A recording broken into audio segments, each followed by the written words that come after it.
ഇവിടെ ഈ മനുഷ്യൻ ജോലി കഴിഞ്ഞ് ബസ്സിൽ വന്നുകൊണ്ടിരിക്കുകയായിരുന്നു. എന്നാൽ പെട്ടെന്ന് ആ ബസ് ബ്രേക്ക് ഇട്ട് നിന്നു. അതെന്താണെന്ന് നോക്കുമ്പോൾ ബസ്സിന് മുന്നിൽ ഒരു നായക്കുട്ടി വന്ന് നിൽക്കുകയാണ്. പാവം തോന്നിയ അയാൾ അതിനെ എടുത്ത് ബസ്സിൽ കയറി. ബസ്സിൽ ആർക്കെങ്കിലും അതിനെ വേണമെന്ന് ചോദിച്ചു. എന്നാൽ ആരും അതിനെ ഏറ്റെടുക്കാൻ തയ്യാറായിരുന്നില്ല. അങ്ങനെ അതിനെയും എടുത്ത് അയാൾ വീട്ടിലേക്ക് എത്തി. ഒരു മുറിയിൽ ഭാര്യ അറിയാതെ അതിനെ സേഫായി വെച്ചു. എന്നാൽ ഇതറിഞ്ഞ ഭാര്യ വഴക്കായി. ദേഷ്യം വന്ന അയാൾ വീട്ടിൽ സമ്പാദിക്കുന്ന തനിക്ക് ഒരു നായക്കുട്ടിയെ കൂടി വളർത്താനുള്ള സ്വാതന്ത്ര്യമില്ലേ എന്ന് ചോദിച്ചു. അങ്ങനെ ആ നായക്കുട്ടിയെ അയാൾ കൂടെ കൂട്ടി. ആ വീട്ടിൽ അയാൾക്ക് മാത്രമായിരുന്നു ആ നായക്കുട്ടിയോട് സ്നേഹം ഉണ്ടായിരുന്നുള്ളൂ. അതിനാൽ എപ്പോഴും അത് അയാളുടെ പിന്നാലെ തന്നെയായിരുന്നു.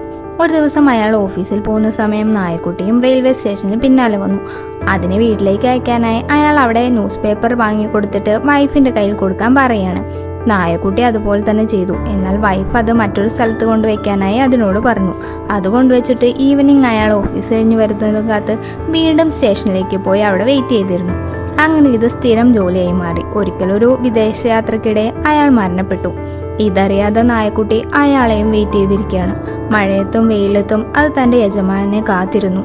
അങ്ങനെ അയാളുടെ വൈഫ് നായക്കുട്ടിയെ മകൾക്ക് കൊടുത്തിട്ട് മറ്റൊരു നാട്ടിലേക്ക് പോയി. എന്നാൽ നായക്കുട്ടി സ്റ്റേഷനിൽ പോയി അയാൾക്കായി കാത്തിരുന്നു. ഇത് കണ്ട ന്യൂസ് പേപ്പർ വിൽക്കുന്ന ആള് നായക്കുട്ടിക്ക് പേപ്പർ കൊടുത്തു. അതിന് വീട്ടിലേക്ക് അയക്കാനായാണ് അയാൾ അങ്ങനെ ചെയ്തത്. എന്നാൽ നായക്കുട്ടി മകളുടെ വീട്ടിലേക്ക് പോവാതെ തങ്ങളുടെ പഴയ വീട്ടിലേക്കാണ് പേപ്പറുമായി പോയത്. ഇങ്ങനെ പല നാളുകളായി അയാൾ കൊടുത്ത ന്യൂസ് പേപ്പർ എല്ലാം നായക്കുട്ടി ആ വീട്ടിൽ വെച്ച് കാത്തിരിക്കുകയാണ്. കുറെ വർഷങ്ങൾക്ക് ശേഷം അയാളുടെ വൈഫ് ആ സ്റ്റേഷനിൽ വെച്ച് നായക്കുട്ടിയെ വീണ്ടും കണ്ടു. അത് വളരെ പ്രായം ചെന്നിരുന്നു. അപ്പോൾ ആ ന്യൂസ് പേപ്പർകാരൻ അതിൻ്റെ കയ്യിൽ പേപ്പർ കൊടുത്തു. അതെവിടേക്കാണ് പോകുന്നതെന്ന് നോക്കാൻ അവർ പിന്നാലെ പോയി നോക്കി. നോക്കുമ്പോഴാണ് ഇത്ര വർഷവും അയാൾ കൊടുത്ത പേപ്പറൊക്കെയും ലേഡി പറഞ്ഞ അതേ സ്ഥലത്ത് കറക്റ്റായി അത് കൊണ്ടുവച്ചിരുന്നു. പേപ്പറൊക്കെ കൂമ്പാരമായി കിടക്കുന്നുണ്ട്. ഇത് കണ്ട് ആ ലേഡിക്ക് അതിൻ്റെ സ്നേഹവും നന്ദിയും മനസ്സിലാവാണ്.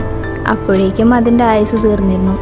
അതെ, സ്നേഹിച്ചാൽ നായയോളം നന്ദി മറ്റൊരു ജീവിക്കുമില്ല.